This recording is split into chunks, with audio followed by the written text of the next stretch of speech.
Most people don't fail because they lack talent or intelligence. They fail because they start moving without knowing why they're moving in the first place. They chase goals that sound impressive, habits that look productive, routines that feel powerful for a moment but collapse under pressure.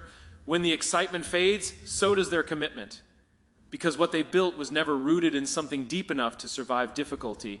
Your why is not a surface level reason. It's not about wanting more money, more success, or more recognition. Those are outcomes. Your why is the emotional force behind those desires. It's the reason you refuse to quit when things get uncomfortable. It's the story you tell yourself when doubt creeps in. Without it, every challenge feels heavier, every obstacle feels bigger, and every setback feels like a reason to stop. When you operate without a clear why, you become reactive. You start comparing your journey to others. You follow trends instead of building direction. You move fast, but you move in circles. There's effort, but no alignment.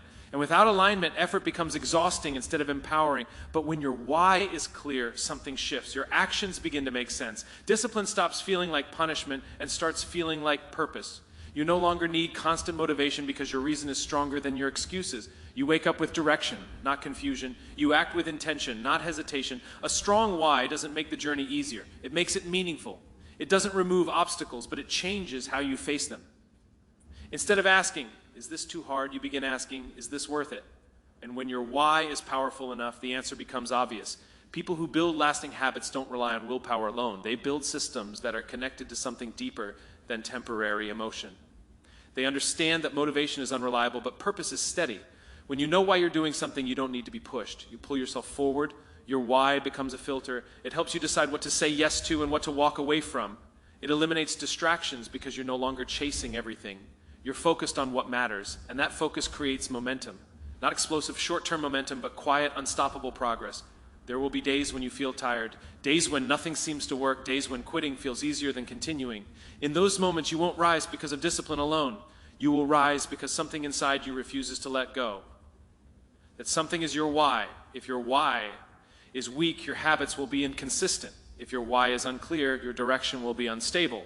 But if your why is strong, your actions will align, your consistency will grow, and your identity will begin to change without force. You don't need more motivation. You need more meaning. Most people wait for a big moment to change their lives. They think transformation comes from one bold decision, one breakthrough, one dramatic shift that suddenly turns everything around. But real change doesn't work like that. It's not explosive, it's subtle, it's built in the quiet repetition of small actions that seem insignificant in the moment but become powerful over time. Every action you take is shaping something deeper than results. It's shaping your identity. Whether you realize it or not, you are constantly becoming someone through what you repeatedly do. When you choose to show up, even in a small way, you are reinforcing a belief about yourself. You are proving, not just hoping, that you are capable of consistency. The problem is that most people underestimate small actions because they don't see immediate results. They want visible progress. They want proof that what they're doing matters. And when they don't see it, they stop. They convince themselves it's not working. But what they fail to understand is that identity doesn't change in visible leaps. It changes in quiet layers. When you read a few pages, you're not just gaining knowledge, you're becoming someone who values growth. When you exercise for a short time, you're not just improving your body, you're becoming someone who prioritizes discipline. These actions may seem small, but they are not insignificant. They are signals. And those signals, repeated daily, start to define who you are. The shift happens when you stop focusing only on outcomes and start focusing on identity. Instead of asking, what do I want to achieve, you begin asking, who do I want to become? That question changes everything. Because once you define the identity, your actions begin to follow naturally. Consistency in small actions builds trust with yourself, and self-trust is one of the most powerful forces you can develop. When you keep promises to yourself, even small ones, you create a sense of reliability. You stop doubting your ability to follow through. You stop relying on motivation, and you start relying on who you are becoming. Big changes feel exciting, but they are hard to sustain. Small actions feel ordinary, but they are easy to repeat. And repetition is what creates transformation. It's not about doing something extraordinary once. It's about doing something simple again and again until it becomes part of you. There will be moments when your actions feel too small to matter. Moments when progress feels invisible. That's where most people quit. They think nothing is happening. But beneath the surface, something powerful is taking place. Your identity is shifting. Your mindset is evolving. Your standards are rising. You don't need to wait for confidence to take action. Action creates confidence. You don't need to feel ready to begin. Beginning creates readiness. Each small step you take is evidence that you are changing, even if the results haven't caught up yet. The version of you that you want to become is not built in a single day. It's built in daily decisions, in the moments when you choose to act instead of delay, in the times when you choose discipline over comfort, in the consistency that no one sees but you feel. Most people are drawn to intensity because it feels powerful in the moment. It gives a rush of energy, a sense of control, the illusion of rapid progress. You push hard for a few days, maybe a few weeks, and it feels like everything is changing. But then something shifts, the energy fades, the pressure builds, and suddenly the same effort that once felt exciting becomes exhausting. What started strong slowly disappears. Intensity is easy to start, but difficult to sustain. It relies on emotion, and emotion is unpredictable. Some days you feel unstoppable, other days you feel nothing at all. When your habits depend on how you feel, your progress becomes inconsistent. You move forward in bursts, then fall back into old patterns. It creates a cycle of starting and stopping that keeps you stuck. Consistency works differently. It doesn't demand everything from you at once. It asks for something smaller, something manageable, something repeatable. It's not built on emotion, it's built on commitment. And commitment doesn't change just because your mood does. It stays steady even when motivation disappears. The power of consistency is not in what it looks like today. It's in what it becomes over time. Small actions repeated daily begin to compound. They build momentum that doesn't rely on sudden bursts of energy. They create progress that feels slow at first but becomes undeniable as time passes. The reason consistency is so effective is because it removes the pressure to be perfect. You don't have to give your maximum effort every single day. You just have to show up. And showing up, even at a low level, is far more powerful than showing up perfectly for a short period and then disappearing. When you rely on intensity, you are always chasing the next wave of motivation. You need something to push you, something to excite you, something to make you feel ready. But when you build consistency, you stop waiting. You act regardless of how you feel. You reduce the gap between intention and action. Consistency also builds resilience. It teaches you to keep going when things are not ideal, when you don't feel like it, when progress seems slow, when results are not immediate. These are the moments that define growth. Not the days when everything is easy, but the days when it isn't. People often underestimate how much they can achieve with consistent effort. They focus on what they can do in a single day instead of what they can do over weeks, months, and years. But time amplifies consistency. What feels small today becomes significant tomorrow. There will always be a temptation to go all in, to push harder, to do more than you can sustain. It feels productive, but it often leads to burnout, and burnout leads to stopping. What matters more than how fast you start is how long you can continue. Consistency creates a rhythm. It turns effort into habit and habit into identity. It removes the need for constant decision-making because your actions become automatic. You don't have to convince yourself to act. You simply follow the pattern you've built. You don't need to be intense to make progress. You need to be reliable. At first glance, discipline feels like restriction. It feels like saying no more than yes. It feels like structure, limits, and control. And in a world that celebrates doing whatever you want, whenever you want, discipline can look like the opposite of freedom.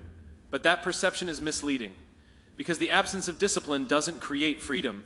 It creates chaos. When there is no discipline, your days are driven by impulse. You react instead of choosing. You follow what feels easy instead of what matters. In the moment, that feels like freedom. But over time, it leads to frustration, because you start to realize that without control, you're not actually deciding your path. You're drifting. Discipline changes that. It gives you structure, not to confine you, but to guide you. It removes unnecessary decisions and replaces them with intention. Instead of constantly asking yourself what to do next, you already know.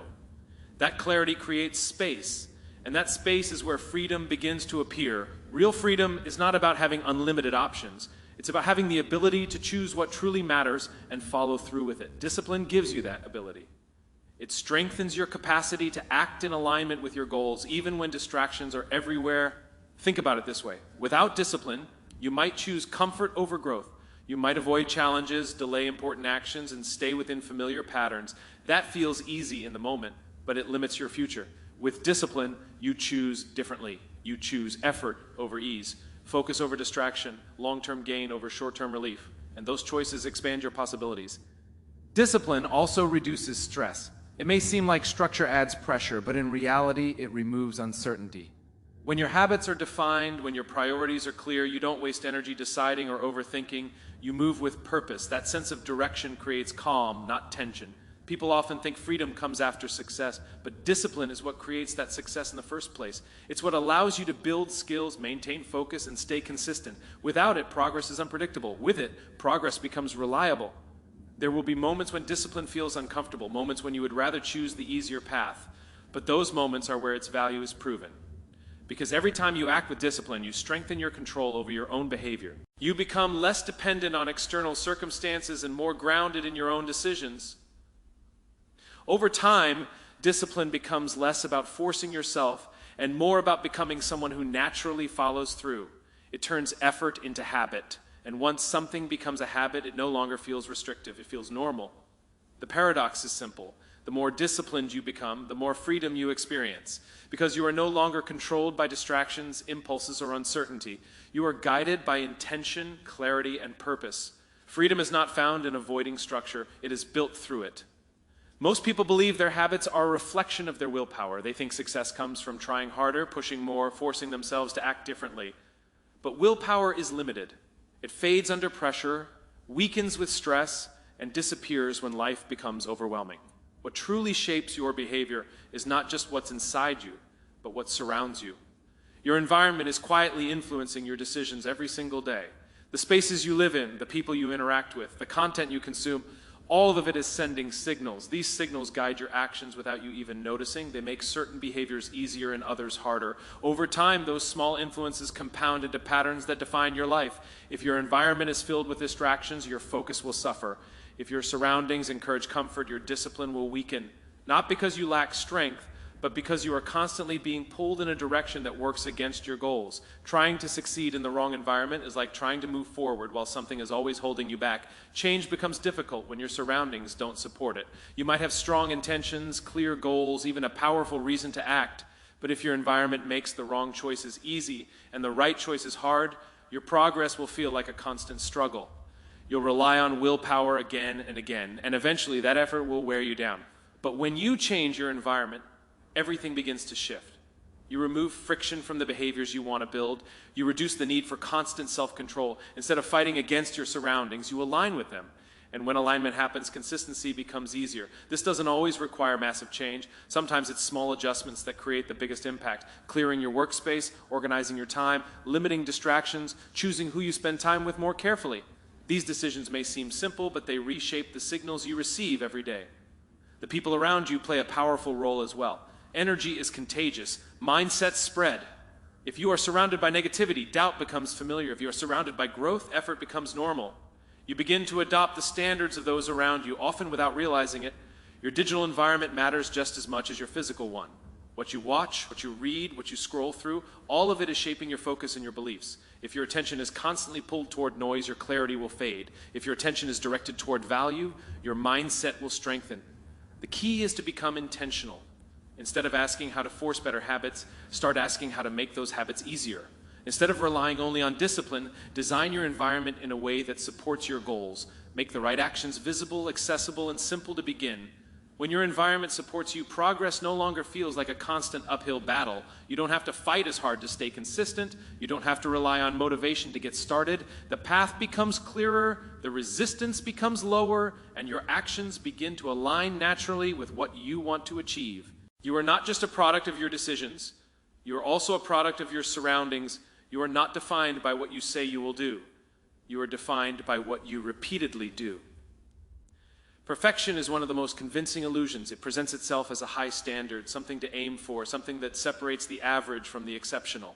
But in reality, it often becomes the very thing that prevents movement, creates hesitation, overthinking, and delay. It tells you that if it cannot be done flawlessly, it should not be done at all. Most people don't struggle because they lack ability. They struggle because they wait. They wait for the perfect moment, the perfect plan, the perfect version of themselves to appear before they take action. And that moment never arrives because perfection is not a destination. It is a moving target that keeps shifting further away the closer you try to get to it. Progress works differently. It doesn't demand perfection. It demands action. It values movement over hesitation. It accepts mistakes as part of the process rather than something to avoid. And because of that, it creates momentum when you focus on progress. You give yourself permission to begin. You remove the pressure of getting everything right the first time. You allow space for learning, for adjustment, for growth. Each step forward, no matter how small, becomes meaningful because it moves you closer to where you want to be. Perfection, on the other hand, creates fear. Fear of failure, fear of judgment, fear of not being good enough. That fear leads to inaction. You start overthinking every decision. You analyze every detail. You convince yourself that you need more preparation, more knowledge, more certainty. But what you really need is movement. The truth is, clarity does not come before action. It comes from action. You don't figure everything out and then begin. You begin, and through that process, things start to make sense. Progress reveals what perfection hides. Mistakes are not signs that you are failing. They are signs that you are moving. Every mistake carries information. It shows you what works and what doesn't. It sharpens your understanding. It builds experience. Without mistakes, there is no real growth, only the illusion of safety. People who achieve meaningful results are not the ones who avoid errors. They are the ones who continue despite them. They adjust, refine, and keep moving forward. They understand that improvement is a process, not a single event. Progress also builds confidence. Not the kind that comes from imagining success, but the kind that comes from taking action repeatedly. Each step you take proves to yourself that you are capable of moving forward, even without certainty. That belief becomes stronger with every action. Perfection delays results because it keeps you in preparation mode. Progress accelerates results because it puts you in motion. It allows you to learn faster, adapt quicker, and improve continuously. There will always be imperfections in what you do. There will always be areas that can be better. But waiting for perfection means staying exactly where you are. Choosing progress means stepping into growth. Even when it feels uncertain, you don't need perfect conditions to start. You need the willingness to move.